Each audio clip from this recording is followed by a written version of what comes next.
Okay, what's up, everybody? Good morning.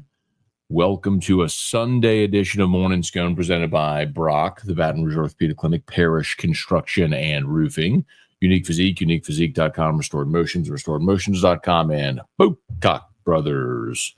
Premium Cigars. Use the code MAT15 for 15% off your order. Ooh, let me go ahead and get our ticker there at the bottom. Uh-oh, look who's here.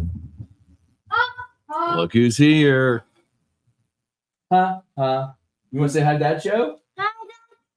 Okay, it's been a while since you got to see everybody, huh? Daddy was in Mexico, huh? Okay, you're already ready. Okay, well, that was a quick visit. All right, Daddy's gonna move his new ring light. We're good.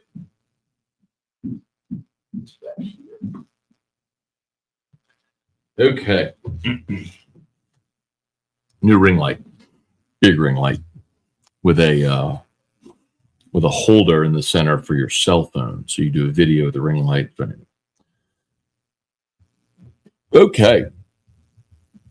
Say some good mornings. Saints are back on the practice, but actually right now they're practicing from 9 to 11. So at this moment it's 9:39 Central Time a.m. Saints are practicing, so we'll see how that goes. Good piece up over at LouisianaSports.net from Ross Jackson this morning about the quarterback battle, kind of as it's gone through right now.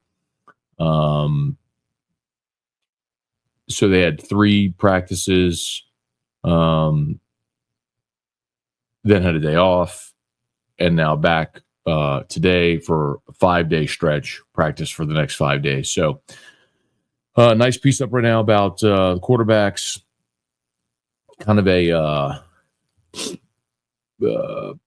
perception of who might be in the lead right now. Ross says it seems like Rattler would have the lead right now. Makes sense. Returning veteran, played last year. Just the experience makes sense, and your 3 practices in. So start to see how it looks. Excuse me, as I make it through excuse me, the rest of the practices, and of course your 3 preseason games. That will give you a much better sense of where it'll be. So, and then LSU, we still not gotten the schedule for LSU's fall camp. My guess, is that they're going to start Friday. My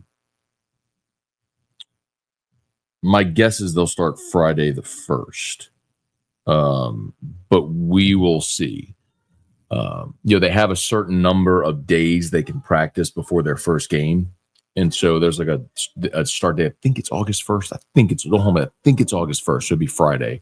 But so we should get the schedule for LSU fall camp here this week. Hey,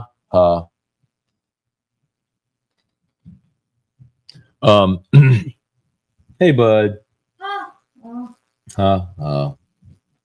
Please don't pull my drapes down. Hey, where's your shoe ring?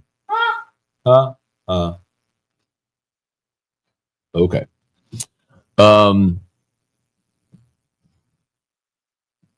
So fall camp should begin at the end of this week for LSU.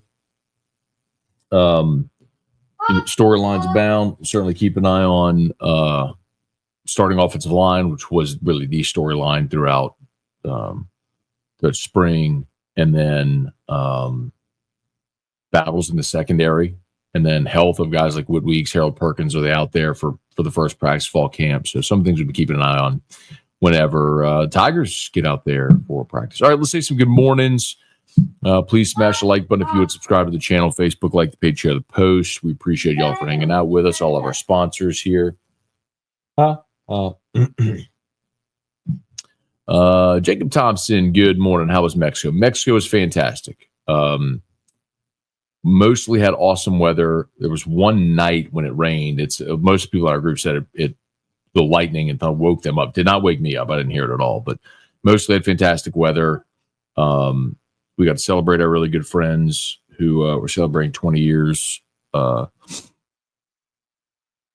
marriage. They had a beautiful ceremony one night when we were there. Friday, the last day we were there, we did the boat day that we told you all about. Actually, if you can, go check out. So I shared on Instagram. So Oscar, the boat captain I was telling you about, was wearing a Michigan hat. I converted him, got rid of his Michigan hat. I gave him my Section 103 LSU hat, the one that people compliment all the time. Anyway, he put up a video on Instagram, like "Go Tigers," like with our group and all the point of the hat and everything. So anyway, it's on. I shared it on my story if you want to go check it out.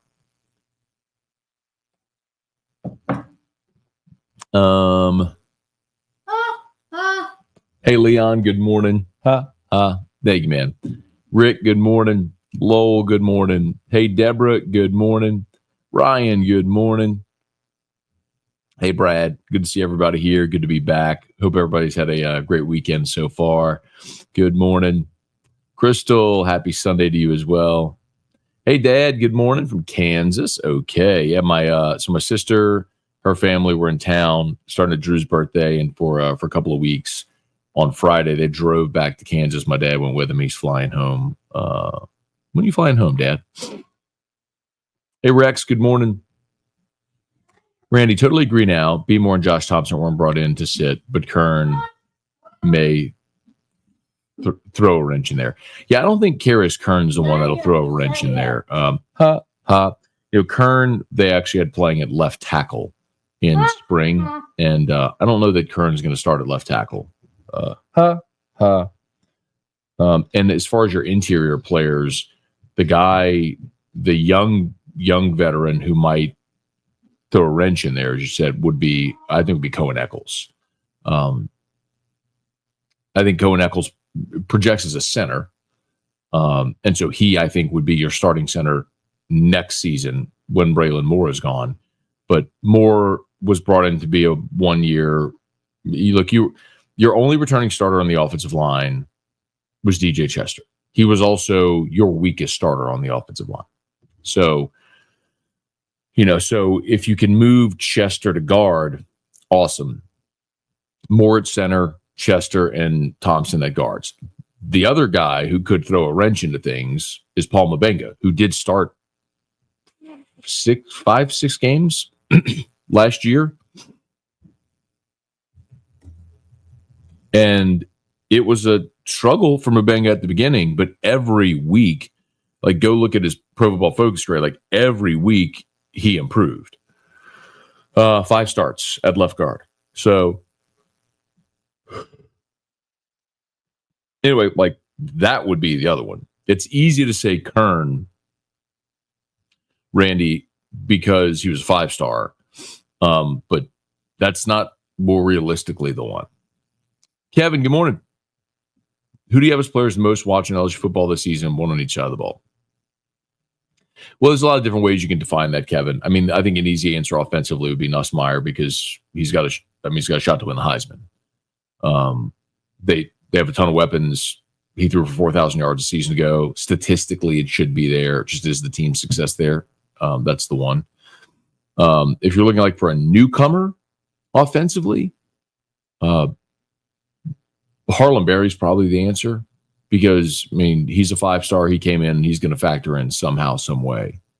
But I just think they're going to be really creative offensively with how they distribute the touches. I think Trey'Dez Green's a guy that we all know his name. I think the country will get to know his name this year. Defensively, it's just got to be the secondary, man. It's got to be, Mansour Delane, DJ Pickett, AJ Halsey, Tamarcus Cooley, like where you were so bad a year ago. You brought in better talent, and those guys have to perform. Sorry, that's one I just read, Kevin. Let's see, Joey B19, who do you think LSU's toughest home game this year? Toughest home game, probably Texas A&M. I think A&M has the potential to be the surprise team in the SEC this year. Remember, they had the really strong start until they fell on their face in the final month of the season.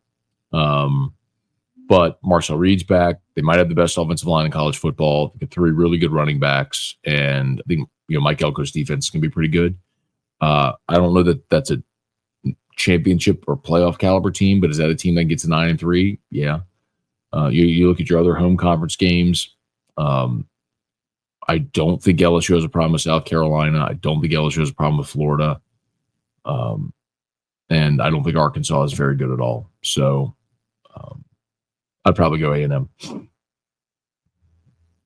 Hey, Dwayne. Hello from Matsu Valley. Watched the first hour of the Fine Bomb Show Friday. 48 minutes in, Dwayne was calling in. Sounds like he's doing well. Long story short, he sounded drunk. Was trying to bet Paul 500 on Clemson, whatever else.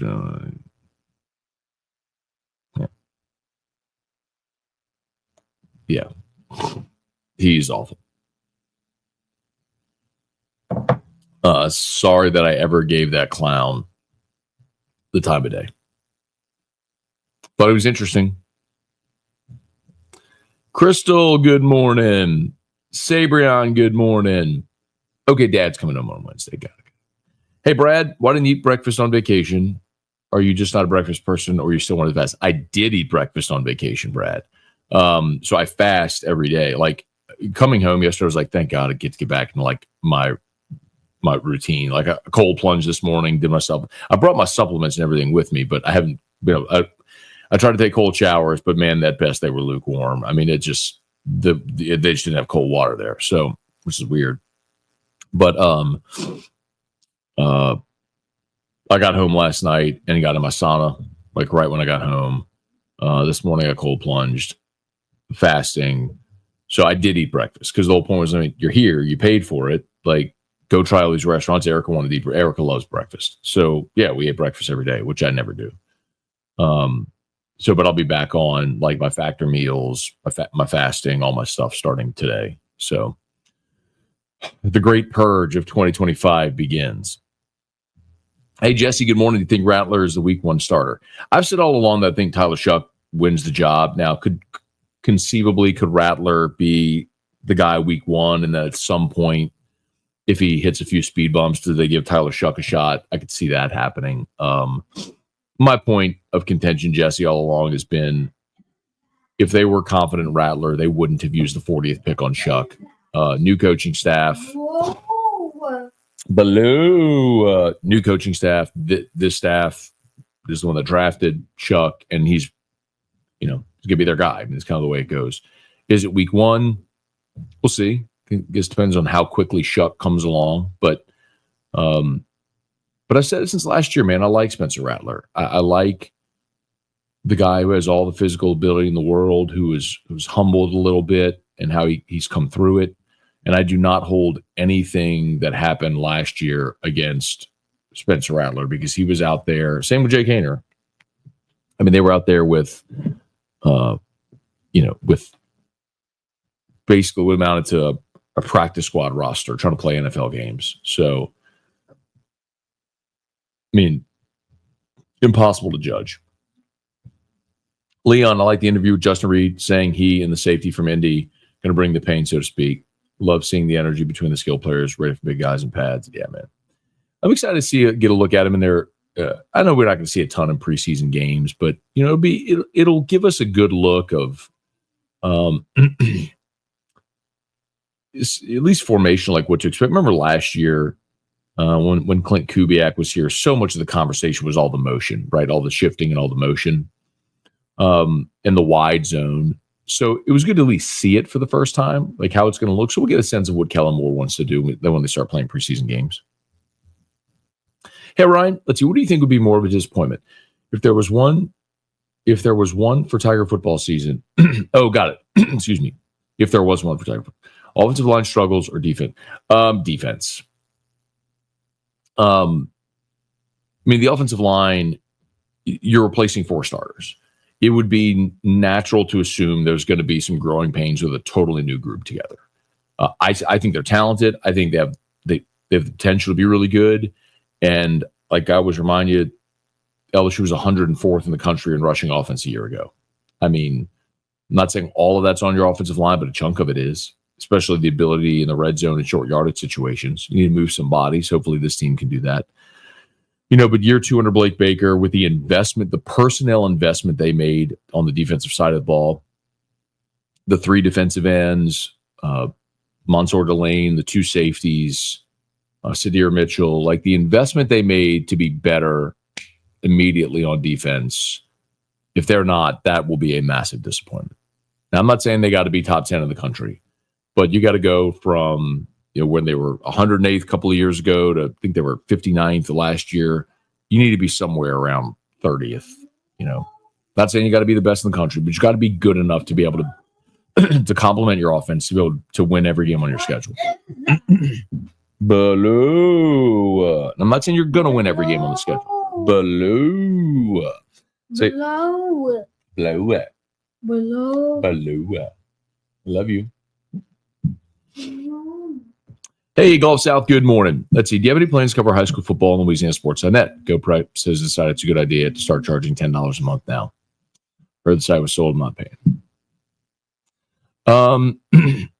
So eventually, we would like to have everything covered at Louisiana Sports.net. We would like to have someone covering all the state schools. We would like to have a prep section. We would like to have a dedicated Pelicans writer.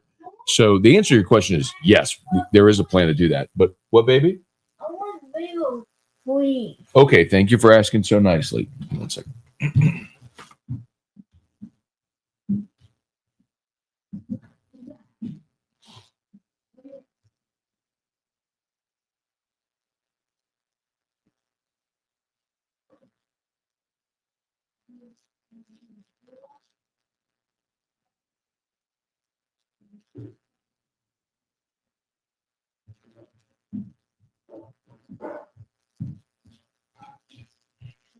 All right.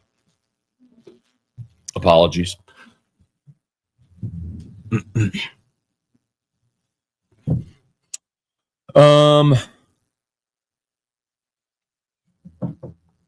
Let's see. Oh, Louisiana Sports.net.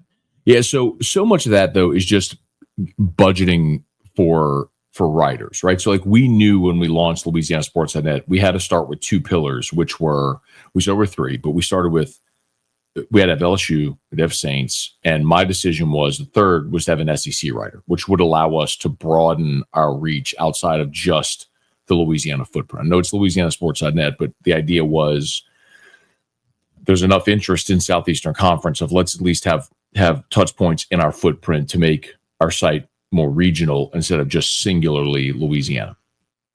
You say, why didn't you call it something else? We tried a lot of different things, just trust me on it. But the idea is eventually we'll grow revenue, you grow scale, you grow revenue, then you can make an investment back in to say, okay, well, now let's add a recruiting reporter, which I think our next would be recruiting and Pelicans. I would love to have a state school writer and a prep writer. The problem with covering preps is you have to produce content broadly because there's like, I went to Catholic. I'm not going to read something about Edie White. No disrespect to Edie White. I'm just saying, just pick a school in general. Like, if there's something about Catholic, I'll read it. But the point is, you have small audience, you have micro audiences about a bunch of different schools. So you would have to have someone covering a bunch of different schools. So it's just hard to scale a prep site like that. And I didn't know GoPreps had been sold or that they were charging a fee. We did talk at some point about a year ago about maybe like working together with them to carry their stuff on our site, which I'd be open to that conversation. I think that would be a great partnership. Hey, Randall, good morning. Most excited about having the number one running back in the country. Question, do you think Kelly will feed Barry enough so we can see how good he is? So Randall, like, I understand the excitement for Harlan Berry. Caden Durham was freaking awesome last year. Let's not forget that. Like, look at the bird in hand. I think Harlan Berry is going to be great, and I think his role initially is going to be more as a pass catcher out of the backfield. I'm not saying he won't run the ball, but I think throwing him the ball in space is going to be his role. But Caden Durham needs to get 200 rushing attempts this year. And after that, I tell you, Caleb Jackson needs to have 100. And I think they're going to get creative with the ways they use Aaron Anderson and Xavier Thomas and Harlan Berry in the running game as well, and get JT Lindsey. So anyway, I'm excited about Harlan Berry. I think he's going to be a fantastic player. But don't forget, like, Caden Durham was great for you last year, and I think he's going to get even better. Yes, we did find a cigar bar in Atlanta. Met up with Ross Dellinger and several other folks at Red Phone Booth, which is like a speakeasy cigar place, but it was great. Had a good time. Hey, Aaron, good morning. Cole, which SEC head coach made their last trip to media days this year? Always enjoy that segment every year. I think Sam Pittman is done after this year. I think he's had some physical health issues, some physical issues. Before last year, there was this idea that he may retire after last season. And then if you look at their schedule this year, I don't see a path for Arkansas. Like, high end is them getting to 500. Man. Like, Arkansas, I think on strength of schedule, has the toughest schedule in the country. They play. So they open up against Alabama, A&M, Arkansas State. That's where it sort of ends. At Ole Miss, they play at Memphis for some reason. They're home against Notre Dame. At Tennessee, Texas A&M, Auburn, Mississippi State. At LSU, at Texas, home against Missouri, who they never beat. I mean, after Alabama, A&M, and Arkansas State, I don't think they're favored the rest of the way. Go this way. I think they could win home. They think they could win at Memphis. I think they could win home games against Auburn and Mississippi State. Wouldn't count on it. But boy, it just feels like the high end, like the ceiling for that team is 6 wins. And if that's the case, I think Pittman's probably gone. And then Napier's the other one. I know there's a lot of people, excuse me, that think Florida will build on what they did at the end of last year. I'm not one of them. I think they had impressive late season wins against LSU and Ole Miss, both games at home that LSU and Ole Miss gagged away. People forget, like, in that Florida game, LSU scored a touchdown late and got called for the illegal pick, the CJ Daniels touchdown. You score that moment, you probably win that game. And that, as we've talked about plenty, Ole Miss had 3 red zone possessions where they came away with no points because they kept going for it on 4th and short, running the ball with the big fat guy, Pig East, and got no points. If Kiffin just kicks field goals there, Ole Miss wins, they're 10-2, they're in the playoff. Go this way. So anyway, I'm not sold on Florida being better. So Napier would be the other one. Hey, Kelly, good morning. Rex, what's the ballpark amount of training camp time has been reduced from when there were 2-a-days? It really doesn't seem there's enough time, especially with the new coach. It's not just the lack of 2-a-days. There's also the lack of contact. Go this way. Like, they wanted, that was part of the CBAs, that players wanted full contact and practice reduced. So that's another challenge, you know. Bum Patrol. Okay. I don't know what that means. Like Dome Patrol? Ryan, has anyone said anything about Kyle Williams? Is he doing, or how he's enjoying his stay back in Baton Rouge? Go this way. I'm sure we'll have a chance at some point during camp to talk to Kyle. But, I mean, they're recruiting well. Seemed like he did great in spring. So,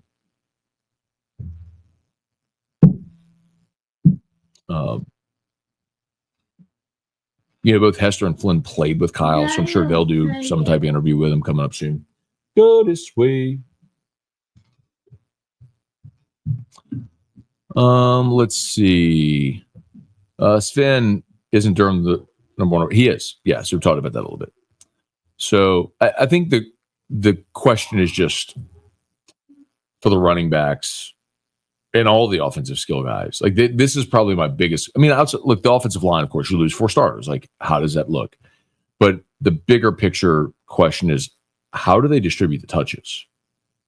I mean, you just look at everybody they have on that offense. That all is going to have an assumption of playing a significant role. I mean, Aaron Anderson is your leading return, led your team in receiving a year ago. He's back. Xavier Thomas is back. Chris Hilton is back. They took Chris Hilton media days. Well, you brought in Nick Anderson, who was your top portal addition. Your top portal addition. You brought in Barry and Brown. That's 5 right there. Before you even talk about someone like Trey Green and Bauer Sharp, that's 6, 7, and we haven't gotten to the running backs yet. Kyle Parker, who actually played for you last year as a freshman. It's a really good problem to have. It's a question like, okay, how do you get all these different people involved? Hey, Jamie, good morning. How do you see the offensive line shaking out in camp? Yeah, I'm going to hold to what I've said all along. I mean, I think you brought in Braylon Moore to be your center, and you brought in Josh Thompson to be a starter at guard. I think Thompson will play tackle if one of your tackles falters, right? So if you go through camp or early in the season, either Weston Davis or Tyree Adams really struggle, then I think Thompson could play tackle. But I think ideally you have Moore at center, DJ Chester and Josh Thompson at guard, and then Tyree Adams at left tackle, Weston Davis at right tackle. Like if I was a betting man, that's what I would bet happens. Crazy thing, last year's 59th ranked defense with the 2023 offense, probably a championship team. Yeah, and if not a championship team, Gulf South, they're certainly in the 14 playoffs. So what I remind people is because you're definitely winning that game in Oxford against Ole Miss, right? If your defense had a pulse, that alone gets you to 10-2, and I have to remember the tiebreakers, how it played out.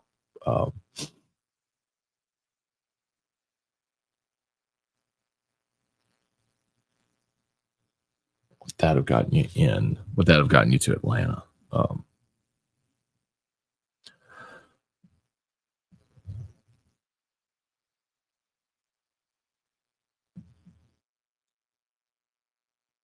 Anyway, Bailey, no way we're right at the beginning of the season. It's here, man.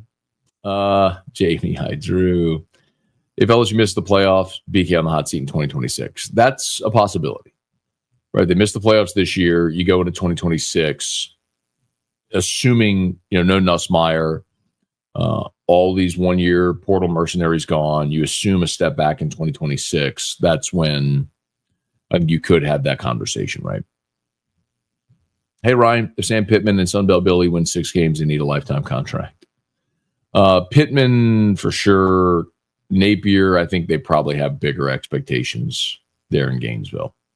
Parish Construction and Roofing. At Parish, we've got you covered. From the top of your roof, all the way down. Parish Construction and Roofing. Parish built. Parish built. Parish built. From your hometown. ParishBuilt.com. All right, everybody.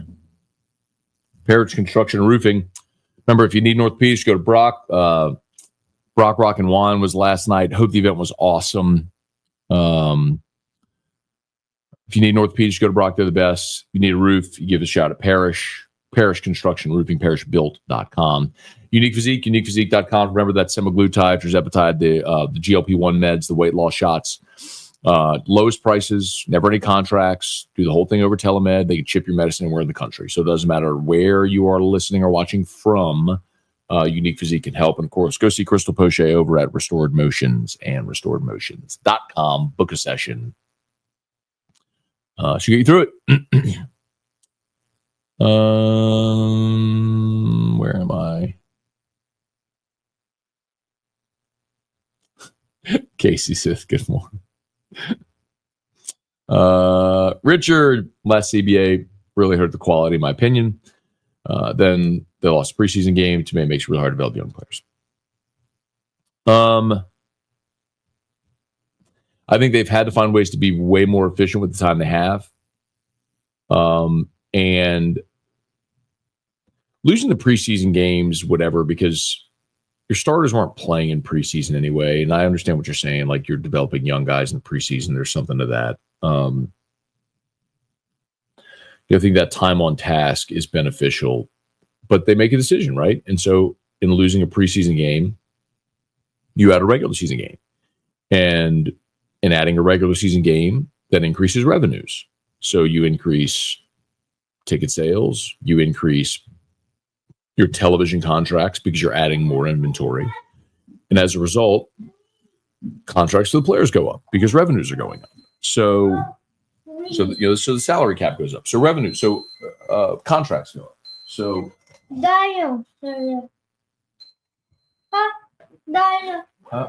wait.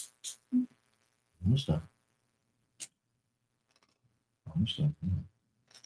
Wait. Okay. You're free. Off you go. All right. So, I mean, for all we talk about like health and safety of players, then you make that decision, and it's clear that the money does outweigh their health and safety. And that's okay. There's no judgment here at all. I mean, they all make that decision with what they want to do with their lives, their health, and prioritize. But there is a component to it. Carl the Cat, is it Morning Scone or Overtime? Well, this is Morning Scone. I changed the channel name to Overtime, and I'll start doing videos. Like, the channel name was just Matt Moscona. The morning show here is Morning Scone, which will continue. The videos that I'm doing, the college football videos, I'm calling that Overtime with Matt Moscona. Probably should call it like College Football Talk or something. But Morning Scone here live. The videos that I'm doing, the 10-minute recorded videos on college football topics, calling that Overtime. And I just rebranded the channel Overtime. Survivor's Remorse, where do you get your K2 vitamins? So D3 with K2, I get all my supplements, those supplements from 10X Health. That's the Gary Brecka, Grant Cardone. Those are the vitamins that Gary Brecka formulated. So 10X Health.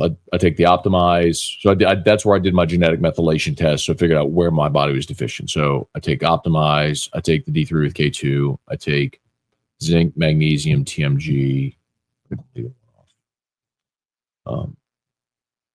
There's some other stuff I take that I get from Row Nutrition, RHO. Like I take berberine, creatine, curcumin with resveratrol, and glutathione. I take all those from Row Nutrition, but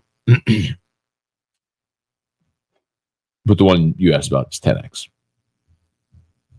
Hey, Joshua, if we miss playoffs, I don't think Brian Kelly gets fired with the payout. How do you think fan engagement and turnout would be next year? I mean, fan engagement will always be there just because it's LSU football. They might be really disgruntled, but I think 26 would be the year. You know, if they don't get to the playoff this year, and then you see a backslide in 26, that could be when they're sort of looking, okay, what is our exit strategy here? You know, is there a lump sum payment? Then you pay out the rest of, you negotiate a smaller number, lump sum payment, pay the rest out over however 5 years, whatever. There's that possibility. Hopefully it doesn't come to that, but that's maybe what they do. Hey, Mark, as they add more teams to playoff, having conference championship game makes zero sense. Completely agree. Having a conference championship game never made sense competitively. You play a full regular season, you determine your champion that way. The conference championship game was added. I've been saying this for years. A lot of people are just now starting to understand it. Like in 1992, when the SEC expanded, Roy Kramer added the SEC championship game as a revenue generator. And it was brilliant. And it became this great big giant thing that generated a lot of revenue. But competitively, it's stupid. I mean, 2001 when LSU won the SEC, that was great for us. It was awful for the SEC because Tennessee was going to go play Miami in the national championship game in the Rose Bowl until LSU beat them. And then Nebraska got to play in that game. Georgia, 2 years ago. Georgia was the two-time defending national champion. They were undefeated. They go play in the SEC championship game. They lose to Alabama. They're out. I mean,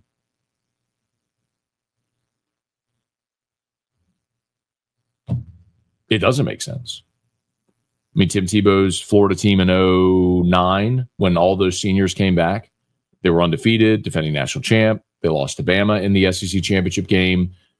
They're out. Bama went and played Texas for the national championship. I mean, it doesn't make sense. It's competitively not a smart thing to do. It never has been. It's just been a money thing. Richard, I think with all the staff additions, BK is safe for the next couple of years. I don't think staff additions have anything to do with it. Let's see. With Lee Corso calling his last game this year, do you think we'll get someone else to start wearing the mascot heads for picks? Can we get Nick Saban to wear them? I think someone else has to do their own thing. I don't think you copy what Corso is doing. That was organically his and will always be. Yeah, the headgear should be retired, I would imagine. All good, Thomas. We already got it, man. There you go. Yeah. It's been done. Randy, good morning. All right, y'all. I think we're done, man. Hope everybody has a great Sunday. Gonna get to church here in a bit. And have a great day. Do a little mall run later with the boy. And probably get caught up on some content, man. Get you locked on today. And we'll get through it. So, all right.